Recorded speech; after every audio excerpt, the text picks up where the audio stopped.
सूफ़िन ऐं दानिश्वरनि ते तनक़ीद भी कई वेंदी आहे। रुगो ज़ाहिरी मज़हब ते ज़ोर भरिन था। अल्लाह ताईं रसण लाइ रुगो पाबंदियुनि ऐं इबादतुनि ताईं महदूद आहिनि। बहरहाल कॾहिं कॾहिं ॿिन्ही में इख़्तिलाफ़ एतिरा त वधी वेंदा आहिनि जो मामिलो इंतिहा पसंदी ताईं बि वञी पहुचंदो आहे। हक़ीक़त में ईअं न हुजणु खपे, छो असल में हिक ई मामले खे रुगो पंहिंजे पंहिंजे अंदाज़ सां ॾिसणु ऐं पेश करण जे तरीक़ेकार जो आहे, न त का बि इख़्तिलाफ़ी ॻाल्हि कान्हे। इन ते कंहिंजो बि इख़्तिलाफ़ न आहे त मौलवी फ़र्द ऐं समाजी ज़िंदगीअ में रब्त ऐं ज़ाब्तो करण लाइ इबादत करण ते ज़ोर भरिन था, जॾहिं त तसव्वुफ़ रूहानी पाकीज़गीअ लाइ पंहिंजो अंदरि उजरो रखणु ऐं रूहानी तरबियत ते ज़ोर भरिन था। यानी इहे ॿई हिक ई मकतबे फ़िकिर सां तालुक़ रखंदड़ वसीला आहिनि, जेकी शरीयत ते अमल लाइ पंहिंजे पंहिंजे अंदाज़ में रस्ता मुंतख़िब कनि था, रस्ता चूंडनि था। मतिलबु त उहे ॿई हिक ई शरीयत जे ॿिनि रुखनि खां वज़ाहत पेश कनि था।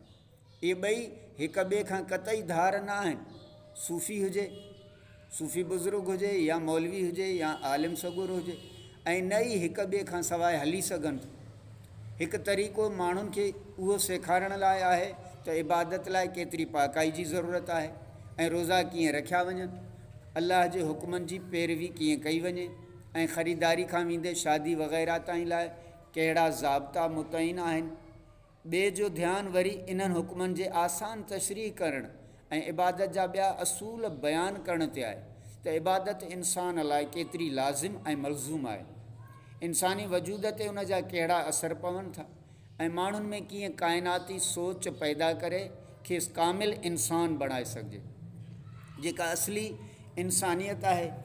इहो ई सबबु आहे जो इन्हनि ॿिन्ही मां कंहिं बि हिक ज़ाब्ते खे नज़रअंदाज़ करणु मुमकिन कोन्हे। के सूफ़ी सॾाईंदड़ गुस्ताख़ मज़हबी आलमनि खे मुला या बेअमल आलिम सॾनि था, जेका ग़लति ॻाल्हि आहे। हक़ीक़ी ऐं कामिल सूफ़ी कॾहिं बि सचो सूफ़ी कॾहिं बि क़ुरानी हुकमनि तहत क़ाइमु थियल शरीयत जे हदुनि खां ॿाहिरि न निकिरंदो, छाकाणि त क़ुरान ऐं सुन्नत इस्लाम जो बुनियादी जुज़ आहिनि। अल-मुहासिबे जो वसियत ऐं रिआयत, कलबज़ी जो अल-तारुफ़ ले मज़हब अहल तसव्वुफ़ ऐं अल-तूसी जो अल-लमा अबू तालिब अल-मकीअ जो क़तल क़ुलूब ऐं अल-कशीरीअ जो अल-रिसाला अहिड़ा किताब आहिनि जिन में क़ुरान ऐं सुन्नत ते अमल करण जी तलक़ीन कई वई आहे। इहे अहिड़ा सूफ़ी बुज़ुर्ग आहिनि जेकी न रुगो पाण शरीयत जा पाबंद रहिया, पर ॿियनि लाइ बि हिकु मिसाल क़ाइमु करे विया। जीअं सूफ़ी साईं सचल सरमस्त, सूफ़ी शाह अब्दुल लतीफ़ भिटाई, सूफ़ी हज़रत सख़ी सुल्तानुल आरिफ़ीन हक़बाहू रहमतुल्लाह अलैह, मखदूम बिलावल, काफ़ी अहिड़ा ॿिया सूफ़ी आहिनि। तव्हां उन्हनि जे किताबनि खे ॾिसंदो ऐं उन्हनि जे ज़िंदगीअ खे ॾिसंदो त उहे इंतिहाई ऐं सुहिणे नमूने सां शरीयत ऐं पाकाई ऐं उन्हनि इन दीन ते हलण जे लाइ तमामु सुहिणे नमूने सां पंहिंजी किताबनि अंदरि या पंहिंजी ज़िंदगी अंदरि माण्हुनि खे तमामु बहितरीनु सम्झायो आहे।